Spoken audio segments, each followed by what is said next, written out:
नमस्कार, मैं आपकी दोस्त डॉक्टर अलका गुप्ता। आज हम चर्चा करेंगे किडनी स्टोन या स्टोन के बारे में कि हम किडनी स्टोन को या गाल ब्लैडर की स्टोन को हम कैसे ट्रीट कर सकते हैं। सबसे पहले हम जानेंगे कि ये क्यों होता है। देखिए, अत्यधिक दवाइयाँ खानों में भी आयरन की गोली ज़्यादा खाना, कैल्शियम खाना और आयरन युक्त जो पदार्थ होते हैं उनको अधिक आयरन और कैल्शियम से युक्त जो और प्रोटीन से अधिक, मतलब क्या लेना तो है आपको, लेकिन आप जब अधिक लेते हैं प्रमाण में, तब हमारे को स्टोन हो का प्रॉब्लम होता है, पथरी का होता है। या आप बहुत कम पानी पीते हैं, या फिर आप अधिक पत्तेदार सब्जियों का उपयोग करते हैं, जैसे कि पत्ता गोभी हो गया, पालक हो गया, चौलाई हो गया, या फिर ज़्यादा बीज वाली सब्जियां आप ज़्यादा खाते हैं, जैसे कि बैगन हो गया आपका। तो इस सब चीज़ों को, टमाटर है, इन सब चीज़ों को आप अवॉइड करिए। तो ये अवॉइड करने से भी आपका जो प्रोटीन ज़्यादा शरीर में बन रहा है, वो प्रोटीन के बनने की प्रमाण जितना होना चाहिए उतना ही होगा। ये हो गया आपका। अब हमारे को कैसा फील होता है जब हम को ये किडनी स्टोन होता है हमारे को, या गाल ब्लैडर का स्टोन, जो भी स्टोन यानी, तो क्या होता है कि आपके गुर्दे के पीछे के हिस्से से आपको दर्द, एक चलता सा दर्द होता है। या फिर कई बार क्या होता है, किसी को एकाएक अचानक बहुत तेजी से दर्द होता है, जो बिल्कुल सहन नहीं होता है। लोगों को ऐसा लगता है जैसे पेशाब छूट जाएगी, बहुत ज़्यादा दर्द होता है। कुछ लोगों को थोड़ी सी उल्टी भी हो जाती है जब बहुत ज़्यादा दर्द होता है। तो ये हमारे को इसके सिम्टम्स हैं। तो इसके लिए हम सबसे पहले देखेंगे कि हम इसका इलाज हम कैसे कर सकते हैं, इसका ट्रीटमेंट हम कैसे कर सकते हैं। तो ट्रीटमेंट के लिए हम जब नेचुरोपैथी करते हैं, तो जो किडनी का हमारा एरिया है, पीछे की ओर जो हमारे एरिया है, उस हिस्से में आप लोकल स्टीम लीजिए, अधिक से अधिक लोकल स्टीम लीजिए। लोकल स्टीम लेने के बाद उसको ठंडे पानी से आप पोंछ लीजिए। इस प्रकार से आप कर सकते हैं। और एक्यूप्रेशर के लिए हमको क्या करना है, यहाँ पर ब्लैक कलर का वो लगाना है, पॉइंट लगाना है, बिल्कुल यहाँ पर दोनों उस उंगली के बिल्कुल ऐसे पीछे के हिस्से में, यहाँ पर आएगा ये हिस्सा, यहाँ पर हमारे को ब्लैक कलर लगाना है। यहाँ पर पहले प्रेशर देना है। आप प्रेशर दीजिए जितना ज़्यादा अपने हाथों से या स्टिक से आप दे सकते हैं उतना दीजिए। और उसके बाद इस प्रकार से आप एक पट्टी लगा दीजिए। एक मिनट मैं आपको बताती हूँ पट्टी। ये है हमारे राजमा सीड्स, इस प्रकार के ये राजमा सीड्स रहते हैं, ऐसे छोटे छोटे से रहते हैं। राजमा तो हर कोई जानता है कि क्या राजमा क्या होता है। तो राजमा सीड्स को दो उंगलियों के ऐसी जगह को छोड़िए, और ऐसे यहाँ पर दोनों उंगलियों के बीच में, मिडिल फिंगर रिंग फिंगर के बीच में, यहाँ पर इस प्रकार से ऐसे लगा दीजिए। एक पट में आपको लगाकर बताती हूँ कैसा हुआ। इस प्रकार से ये आपको राजमा सीड्स इस प्रकार से आपको लगानी है। ये लगा लीजिए, ये एक्यूप्रेशर, और इसी को जगह पे आप हल्का हल्का सा ऐसा प्रेस करते रहिए, तो आपकी किडनी में प्रेशर आएगा। किडनी में प्रेशर आने से वो थोड़ा सा यूरिन के थ्रू बाहर निकलेगा।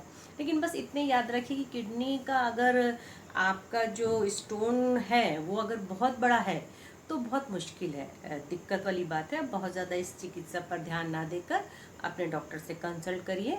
यदि आपके स्टोन का साइज 3 mm से लेकर 7 mm तक होता है, तो वो सुगमता से आपका निकल जाता है। हमारा नेचुरोपैथी हो गया, हमारा एक्यूप्रेशर हो गया, और आसन और प्राणायाम आप ज़रूर से सारे आसन और प्राणायाम करिए, तो भी आपको उसमें भी फ़ायदा होगा। अब हम आएंगे घरेलू चिकित्सा। घरेलू चिकित्सा हमको क्या करना है, कैसे करना है, इस प्रकार से। ये एक पौधा है, ये बहुत ही अच्छा पौधा है। ये इतना अच्छा और उपयोगी पौधा है, ये मैं नेपाल से लेके आई थी। तो ये इस पौधे की सिर्फ पत्ती को भी आप लगा देंगे तो आपके घर में लग जाएगी। आप इसके डाल को भी लगाएंगे तो आपके घर में लग जाएगी। ये भी जंगली पौधा है। इस पौधे को हम बोलते हैं पत्थर चाटी का पौधा। इसको खाना कैसे है, सवेरे आप खाली पेट, आप पहले दिन आप एक पत्ती खाइए, एक पत्ती खाइए, फिर दूसरे दिन आप 2 पत्ती खाइए, तीसरे दिन आप 3 पत्ती खाइए, फिर चौथे दिन फिर 3 पत्ती खाइए, फिर 2 और 1, ऐसे करिए। 1 हफ्ता ऐसा कर लीजिए। 1 हफ्ते के बाद अगर आपको ऐसा लगता है कि आपका दर्द कम हो गया है या आपका स्टोन निकल गया है, तो फिर आप इसको बंद कर दें। तो आप कंटिन्यू भी कर सकते हैं, ये कोई नुकसान नहीं करता है। इसको बोलते हैं पत्थर चाटी का पौधा। ये मतलब पत्थर को चाट लेता है, इसलिए इसका नाम ही पत्थर चाटी है। अब उसके बाद हम इसी प्रकार से, ये देखिए मैंने ये धनिया की दाल, जो सूखी धनिया होती है ना, सूखी धनिया को मैंने भिगो दिया था 1 चम्मच, और 1 गिलास पानी है। अभी मैंने 1 गिलास पानी रखा है, लेकिन इसको हमारे को 1 से 3 लीटर पानी रखना है। 1 से 3 लीटर पानी रखना है और इसको भिगो दीजिए। और इस पानी को आपको दिन भर पीना है। जितना ज़्यादा आप पानी पिएंगे उतनी सुगमता से आपका निकल, क्योंकि आपको यूरिन बहुत ज़्यादा होगी। इसी को क्या कर सकते हैं हम, इसी में हम तरबूज का जो बीज, अभी देखिए खूब तरबूज आ रहा है, सेम ऐसी तरबूज के बीज को 1 ग्राम लीजिए और उस 1 लीटर पानी में आप उबाल दीजिए, और आपको इसमें भी आपको फ़ायदा होगा। फिर उसके बाद हम क्या करेंगे, जो जामुन की गुठलियाँ होती हैं ना, जामुन की गुठलियों को ले लीजिए, उसको सुखा दीजिए, उसको पीस लीजिए और उसका चूर्ण बना लीजिए। यदि आपको शुगर नहीं है तो आप उसमें तो थोड़ी शक्कर डालिए। 3 ग्राम आप लीजिए चूर्ण को और 5 ग्राम शक्कर लीजिए, मिश्री लीजिए और उसको खाइए खाली पेट। ये आप कर सकते हैं। मूली का पत्ता है, मूली का पत्ता प्लस रस, मूली दोनों का भी आप रस ले सकते हैं। इसमें भी आपको बहुत ज़्यादा फ़ायदा होगा। इस प्रकार से यदि आप करते हैं तो मूली का पत्ता और अनानास, जो अनानास होता है ना, अनानास क्या होता है, दर्द सहन करने की जो क्षमता है वो हमारी बढ़ाता है। तो आप अनानास का रस भी आप ले सकते हैं। प्लस आप इतना सब जितना मैंने आपको बताया है उतना यदि आप करते हैं तो आपको बहुत ज़्यादा फ़ायदा होगा, और आपका जो स्टोन है वो धीरे धीरे टुकड़े टुकड़े रेती के टुकड़े के समान होकर बाहर निकल जाएगा। इसी पानी को हम बहुत प्रकार से भी पी सकते हैं, जैसे कि धनिया का दाल का पानी मैंने बताया आपको।